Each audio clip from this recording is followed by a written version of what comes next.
pertanyaan kedua, kami buka sesi tanya jawab untuk dua orang. Pertama, satu dari jamaah laki-laki dan satu dari jamaah muslimah. Pertanyaan pertama nanti akan ditujukan kepada Al-Ustaz Suwandi dan pertanyaan kedua akan ditujukan kepada Al-Ustaz Wahyu Utami. Kami persilakan. Assalamualaikum warahmatullahi wabarakatuh. Tema kita di pagi hari ini, buktikan cintamu kepada Allah dan Rasul-Nya. Sejatinya kita memohon perlindungan, memohon pengampunan, memohon petunjuk apapun itu kepada Allah Subhanahu wa Ta'ala. Konteksnya pertanyaan Ustaz mengenai tawassul. Apa itu tawassul? Bolehkah, adakah diperbolehkan untuk bertawassul, atau bagaimana yang tidak diperbolehkan tentang tawassul? Boleh saya bertanya pertanyaan Ustaz? Satu aja? Satu aja. Wassalamualaikum warahmatullahi wabarakatuh. Mengenai tawassul yang diperbolehkan, yang tidak diperbolehkan. Terima kasih. Terima kasih Bapak. Kemudian satu pertanyaan lagi dari jamaah muslimah. Kami persilahkan ibu-ibu. Assalamualaikum warahmatullahi wabarakatuh. Bismillahirrahmanirrahim. Saya ingin bertanya, kalau kita sedang di bulan Namanya ibu. nama Henti Alwi. Saya ingin kalau di bulan Ramadan itu setan di bulan. Nah, sebanyak-banyaknya kita beribadah sangat mudah. Nah, ketika di bulan lepas Ramadan, nah itu begitu serasa sekali cobaan yang yang melanda gitu ya. Nah, ini bagaimana mengatasi ujian atau godaan yang akan membuat orang itu senang, tapi itu sebuah hal yang salah. Kemudian yang kedua yang masih cabangnya ya, bagaimana mengatasi sedih, cobaan sedih yang datang itu dari orang yang terdekat. Misalkan ketika sudah di ujung ujian, tiba-tiba larinya itu tidak sepenuh, maksudnya ya Allah, tapi ada yang lain. Itu kita sebagai orang terdekat itu sangat sedih sekali.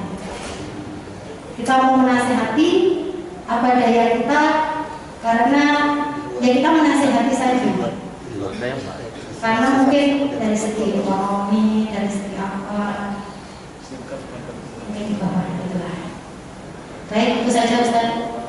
Terima kasih. Assalamualaikum warahmatullahi wabarakatuh. Mungkin tanya namanya Bapak. Maaf, saya belum menyampaikan jadi diri saya. Nama saya Jan, warga Jemaah Darussalam. Terima kasih Ustaz.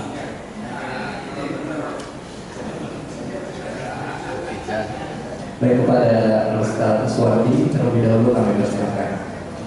Baik, terima kasih Pak. Langsung saja, boleh bertawassul itu boleh. Dalilnya dalam surah Al-Maidah ayat 35. Allah berfirman, "A'udzubillahi minasyaitonir rajim. Ya ayyuhalladzina amanu taqullaha wabtaghu ilaihi wasilah." Wahai orang beriman, bertakwalah kepada Allah dan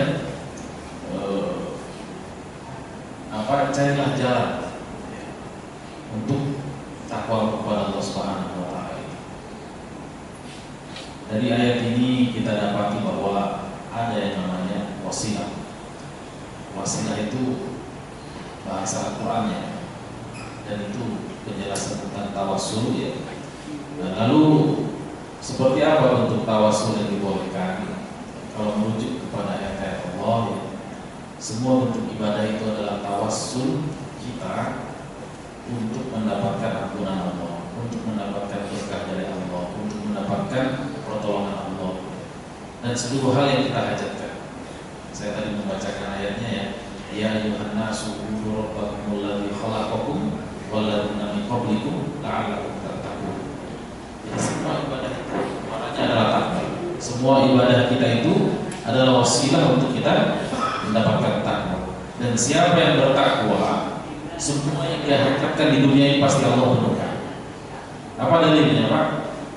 Dalam surah At-Talaq, wa may yattaqillaha yaj'al lahu makhraja wa yarzuqhu min haitsu la yahtasib, dan seterusnya. Jadi singkatnya Pak, nggak ada masalah hidup di dunia ini yang tidak tuntas, yang tidak selesai, yang tidak bahagia endingnya, yang tidak gembira ujungnya, kalau seseorang itu sudah bertakwa kepada Allah Subhanahu wa taala. Dan wasilah untuk menjadi orang yang bertakwa itu adalah ibadah kepada Allah Subhanahu wa taala.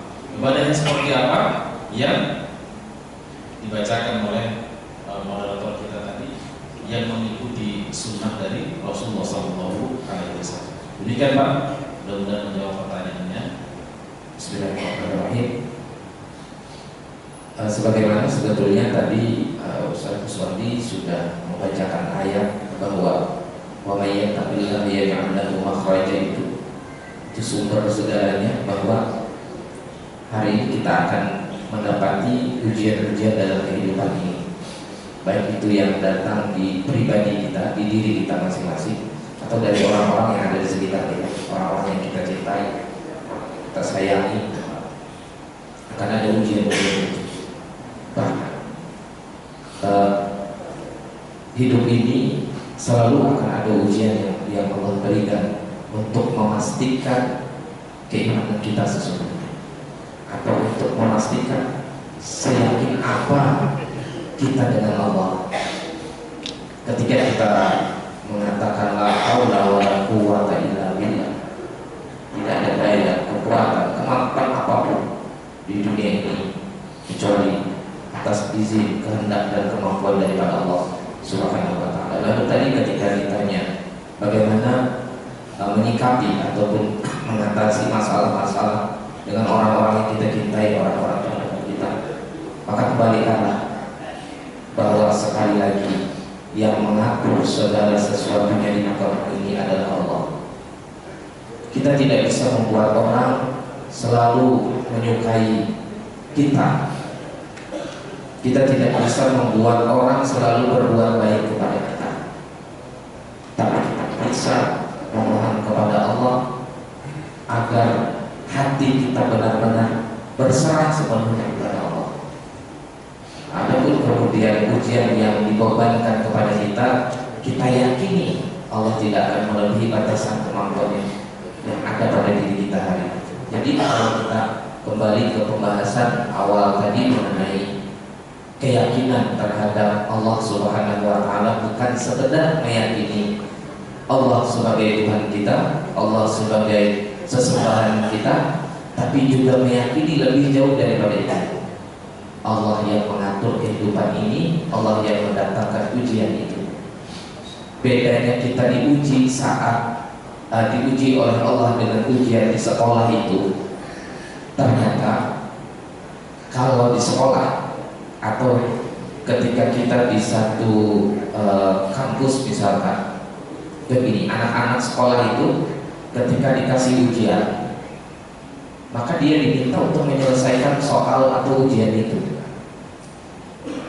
Tapi sebaliknya, ketika kita diuji oleh Allah, ternyata tugas kita bukan menyelesaikan ujian itu, tetapi memantaskan diri agar Allah berkenan mau membantu kita menyelesaikan ujian tersebut. Kan kalau kita dengan Allah gini, ketika diuji, ya Allah, Engkau yang mendatangkan ujian ini, dan hanya Engkau yang mampu menyelesaikan ujian ini. maka hamba serahkan sepenuhnya ujian ini kepada Engkau, biar Allah yang kemudian menyelesaikan. Beda dengan di sekolah. Ketika di sekolah kan kita tidak mungkin ketika soal dikasih kita lalu kemudian kita mengatakan kepada guru yang memberi soal, wahai guru, Engkau maha mengetahui terhadap soal yang ada ini, Engkau lebih paham, lebih mengerti jawabannya, maka sekarang saya serahkan soal ini jawabannya kepada Engkau. Pasti kita naik kelas kalau begitu kan. Tapi kepada Allah sebaliknya, jangan bahasanya maaf sok pede untuk menyelesaikan itu semua. Karena apa? Karena tugas kita hari ini bukan menyelesaikan masalah ternyata, melainkan bagaimana kita layak dibantu, ditolong oleh Allah untuk masalah tersebut selesai. Tugas kita apa? Lihat dulu. Sudah, masalah terjadi, tapi bukan lari dari masalah, bukan menghindari masalah yang ada. Kan syariatnya tetap ada upaya-upaya yang dilakukan, itu syariatnya. Hatinya tidak boleh lepas. Syariat yang saya lakukan, sebagaimana yang saya contohkan tadi, saya minum obat ini untuk memastikan saya sembuh, bukan. Saya melaksanakan tugas saya, meminum obat ini sebagai bentuk syariatnya. Pastikan sembuh, saya serahkan ke Allah. Pastikan berhenti penyakit-penyakit yang diidap, semuanya sekali lagi Allah yang akan menentukan segala sesuatunya. Maka tawakal ala Allah menjadi hal mutlak bagi orang-orang yang beriman ketika mendapati masalah-masalah yang ada dalam hidup ini.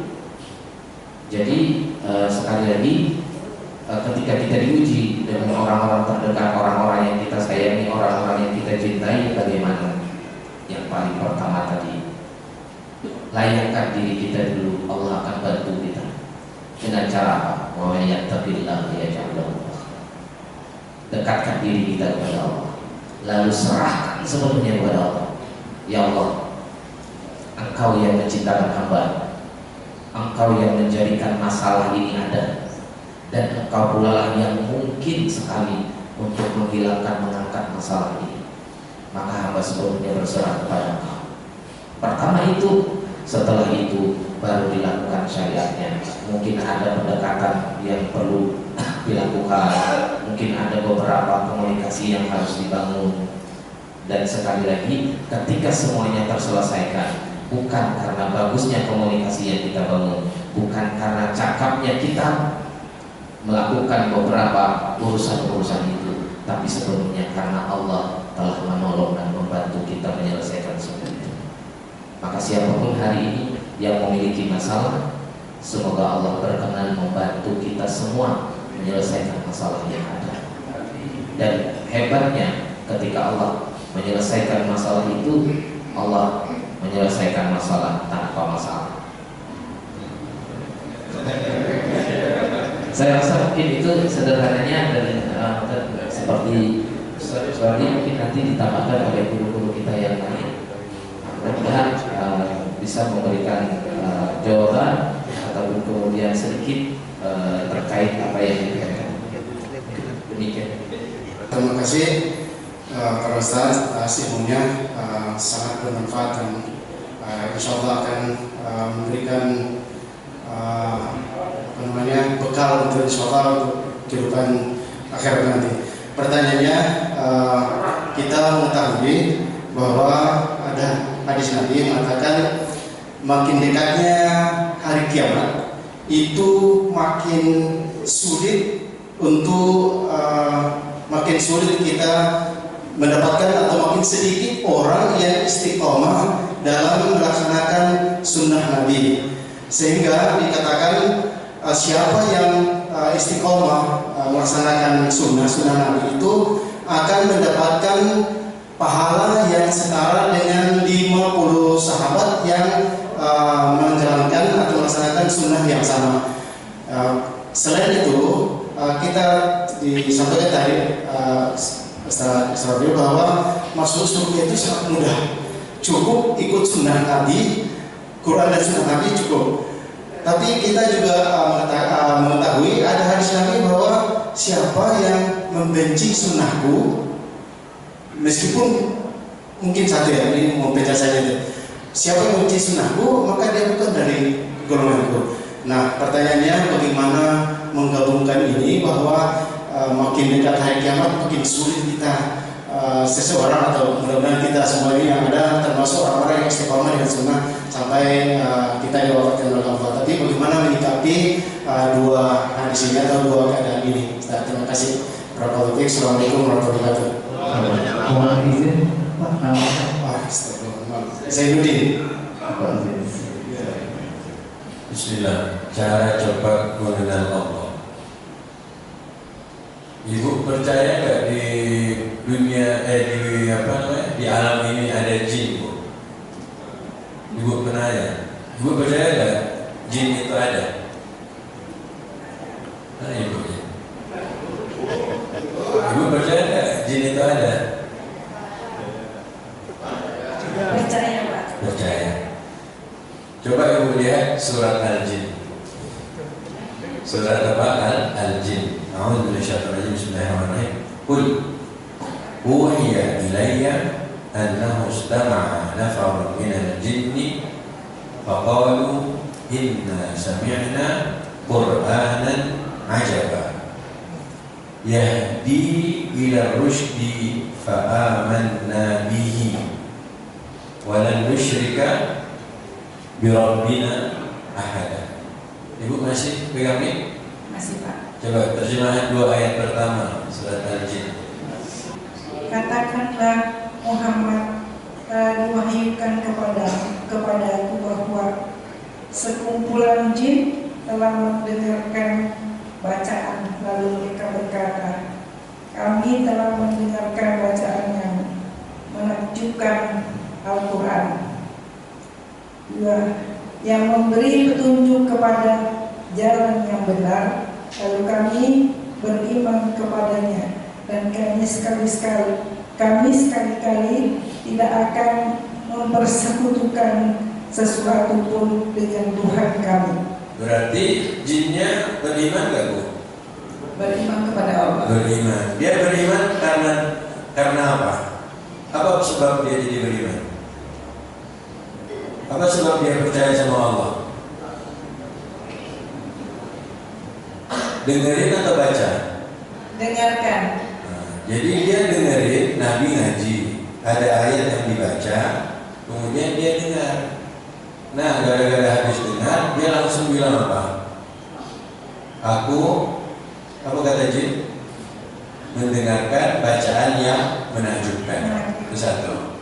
Kemudian dia yakin tidak? Bacaan itu yang awalnya amazing, bagi dia menakjubkan, kemudian membawa dia kemana? Beriman.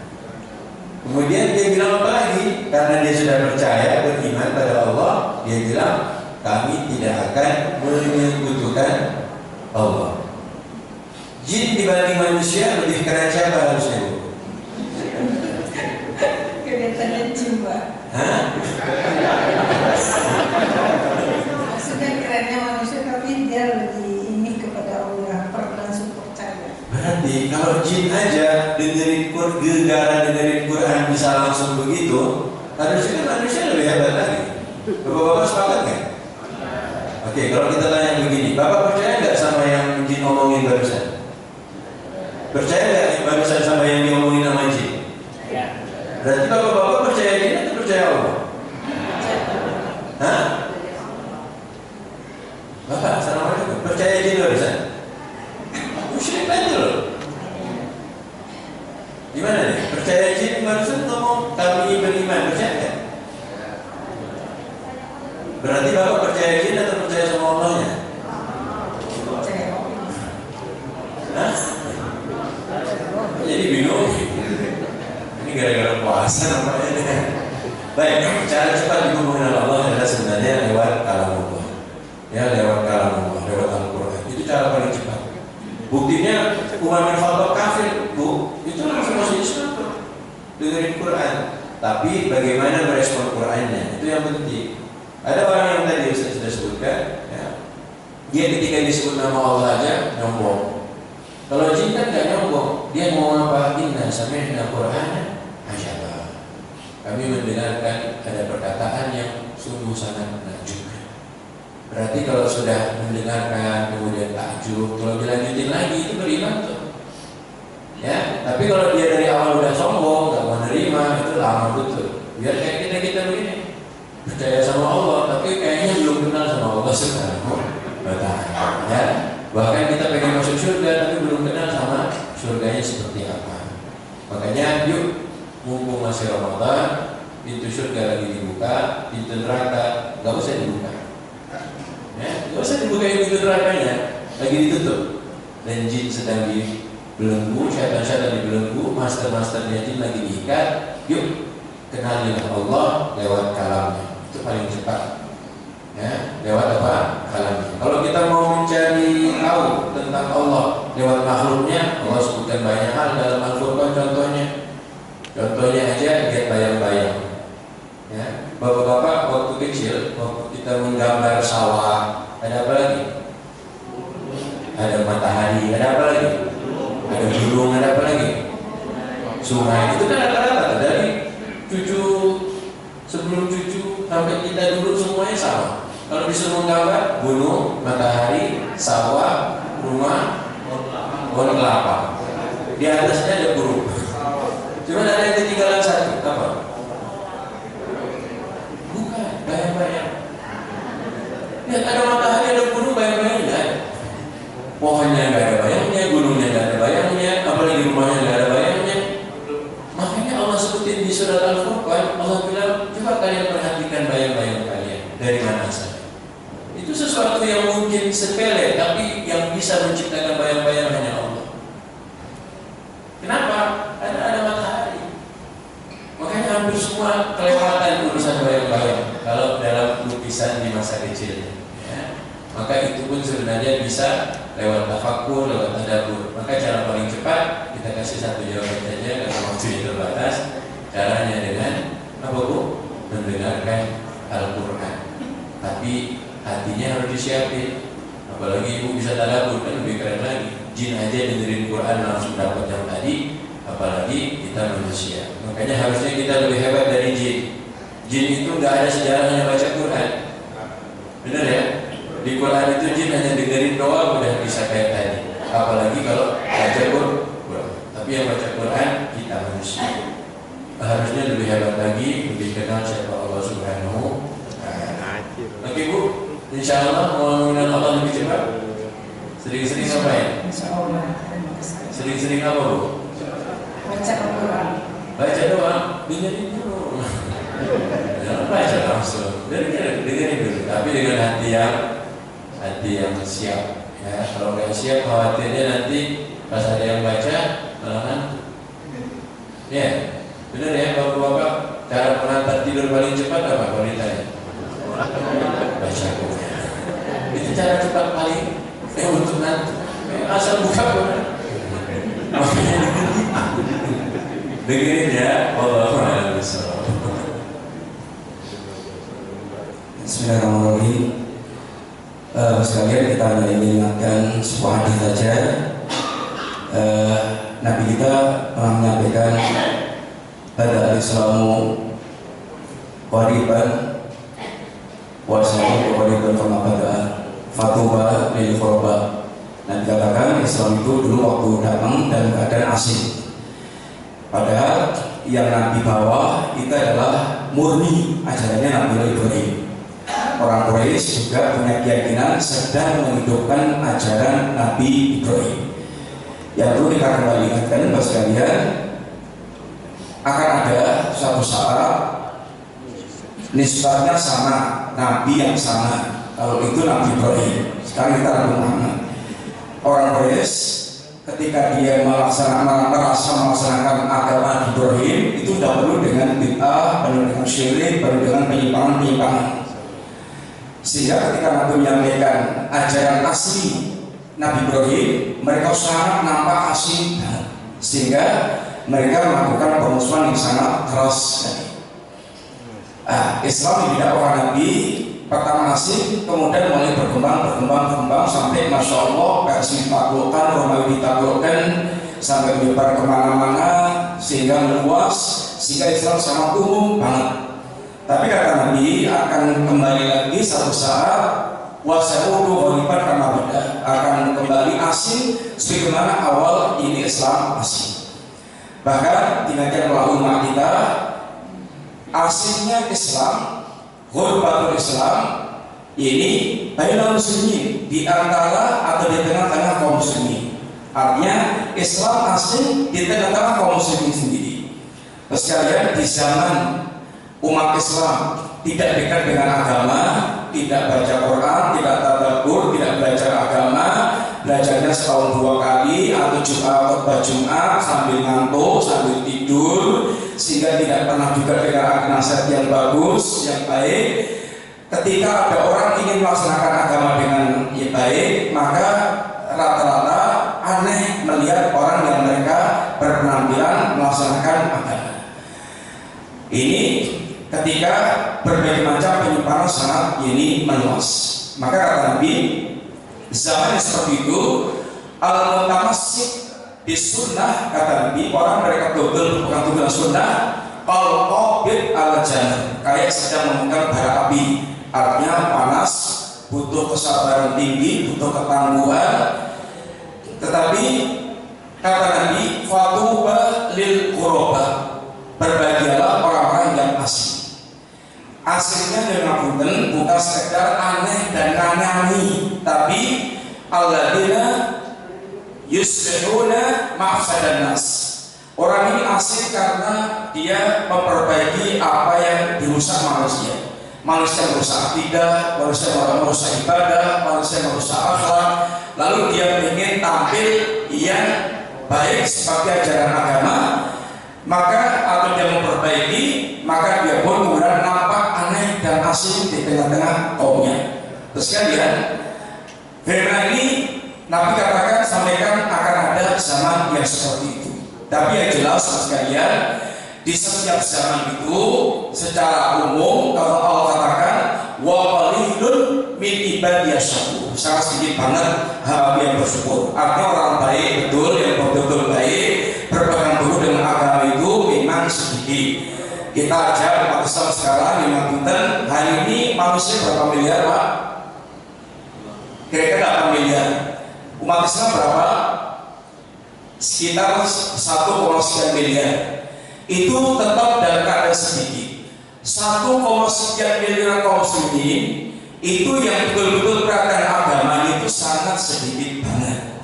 Sehingga orang yang mereka betul ingin menghidupkan ajaran agamanya itu akan bisa nampak aneh di tengah-tengah banyaknya orang mereka kurang perhatian agama. Adapun hadis yang dikatakan ini faman radiba al-sunnati pada ini semuanya tidak ada hubungannya dengan hadis tentang qurbatul Islam.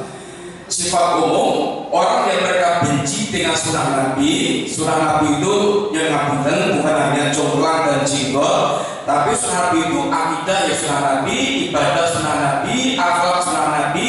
Sunnah Nabi artinya jalan agama Nabi, ajaran agama Nabi. Orang yang membenci ajaran Nabi maka dia bukan golonganku. Bukan golonganku itu sekalian ada dua maknanya. Satu, bukan golonganku, dia adalah kafir, sehingga mereka adalah orang-orang yang tidak masuk golongan muslimin. Yang kedua, bukan golongan Nabi, artinya peringatan keras. Ini bukan ini orang yang berjalan di atas jalan Nabi. Muslimin tapi fasik, muslim tapi dia adalah jahat atau rusak. Orang melakukan penyimpangan itu atau suka-suka yang suka Nabi itu, ada yang sudah keluarkan dari Islam, ada yang belum keluarkan dari Islam. Tergantung ini pembahasannya khusus.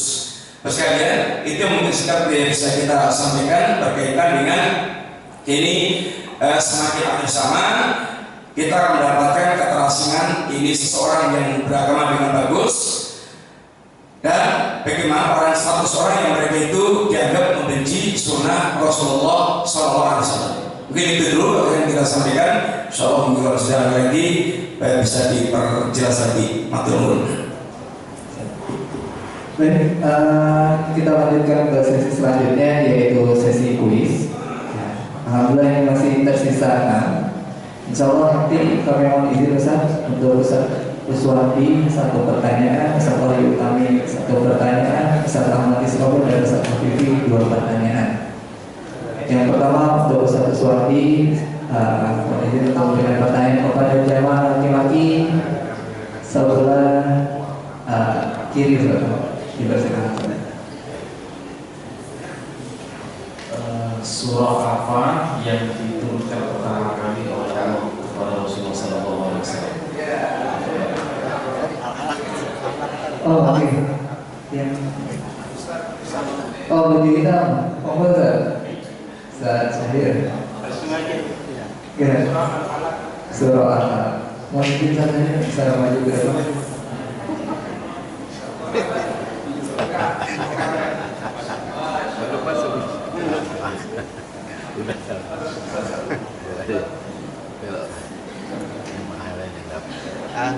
Kemudian pertanyaan kedua dari Ustaz Wahyu Utami untuk jamaah muslimah. Silakan Ustaz.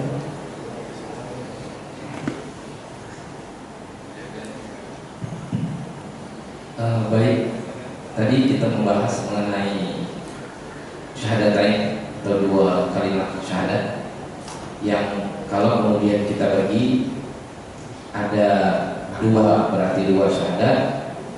Syahadat apa saja itu? Ya, dipersilakan. Semuanya mengatakan tangannya aja kelihatan. Bismillahirrahmanirrahim. Syahadat tauhid dan syahadat rasul. Masya Allah. Betul kan?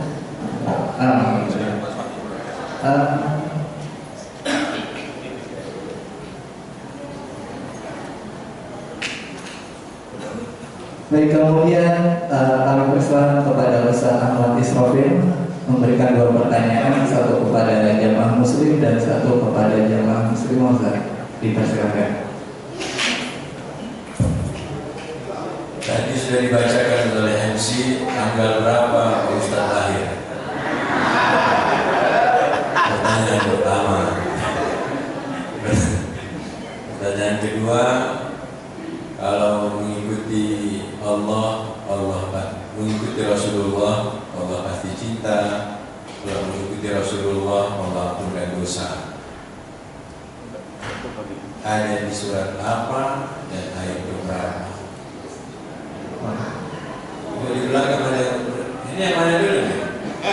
Ada 2 orang kan? Ada 2 pertanyaan. Ya, 1 untuk yang pertama apa yang kedua?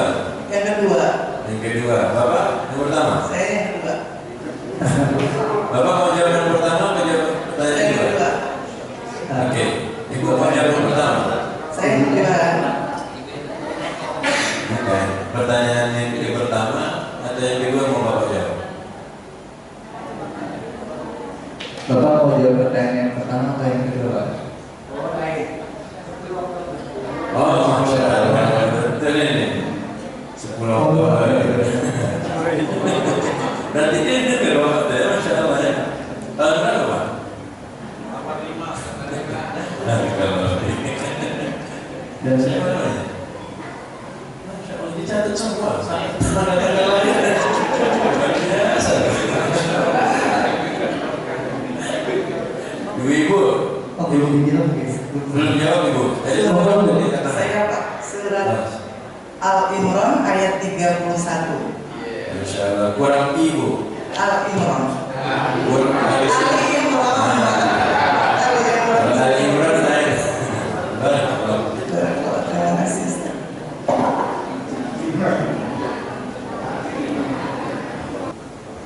Pertanyaan, mau Pak, mau jawab bebas kita aja lah. Mana pertanyaan jawab dulu gitu. Ustaz, monggo Ustaz. Dipersilakan. Di tengah.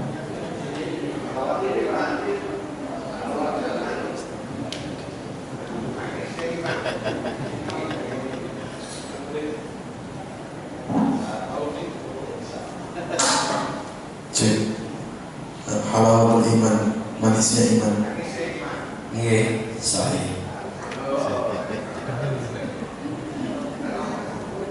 Yang kedua silakan mau jawab. Ya. Assalamualaikum warahmatullahi wabarakatuh.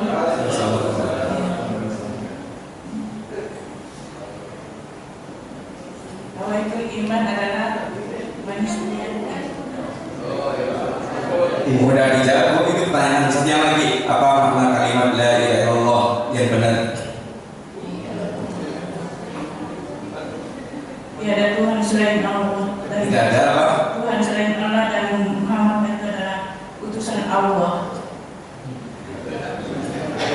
Ya nggak apa-apa, tapi yang benar tidak ada sesembahan yang sebenarnya kecuali Allah. Hingga semua yang disembah selain Allah adalah batil, yang benar hanya Allah Subhanahu wa Ta'ala saja. Demikian sekalian maturun atas semua perhatiannya dan minta maaf atas segala kekurangannya. Mudah-mudahan tercipta yang berkah. Allah berikan kebaikan yang banyak, Bapak Ibu sehat-sehat, semangat sampai akhir Ramadan, sampai kembali Allah dalam keadaan husnul khotimah. Assalamualaikum warahmatullahi wabarakatuh. Baik majelis yang dirahmati oleh Allah, demikian sesi diskusi kita pada acara talk show kali ini yang membahas tentang buktikan cintamu kepada Allah dan Rasulnya. Kami ucapkan jazakumullahu khairan katsiran kepada para asatidz kami dan juga kepada seluruh jamaah yang telah hadir berpartisipasi aktif dalam bertanya, menjawab dan juga menyimak seluruh materi kita di pagi hari ini. Akhir kata, saya selaku moderator undur diri. Billahi taufiq wal hidayah. Wassalamualaikum warahmatullahi wabarakatuh. Acara saya kembalikan kepada MC. Dan acara kami yang ketiga, acara kami yang selanjutnya yaitu doa. Dalam hal ini kami memohon kepada Al-Ustaz Wahyu Utama dari Samarinda untuk memimpin doa. Waktu dan tempat kami persilakan.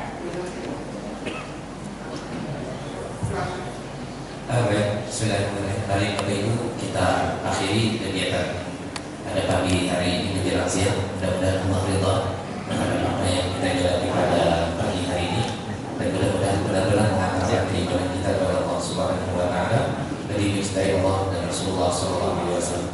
Biniyatil qaul wa ila hadratir Rasul Sallallahu Alaihi Wasallam. Al-Fatihah.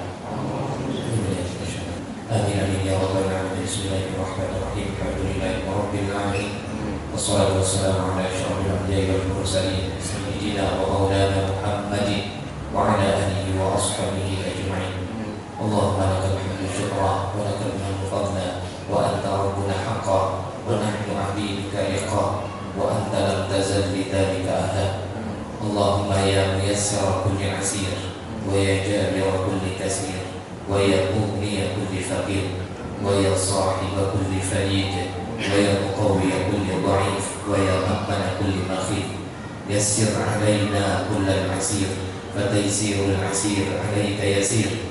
Allahumma ya man la yahtaju ila al-bayan wa tafsir, hajatuna ilaika kathir wa anta 'alimun biha wa khabir. Wassalamu ala al-mursalin walhamdulillahi rabbil alamin. Taqabbalallahu minkum. Hari Minggu pergi ke hutan, mencari kayu untuk bikin palu. Sampai jumpa di lain kesempatan. Semoga sukses dan sehat selalu. Assalamualaikum.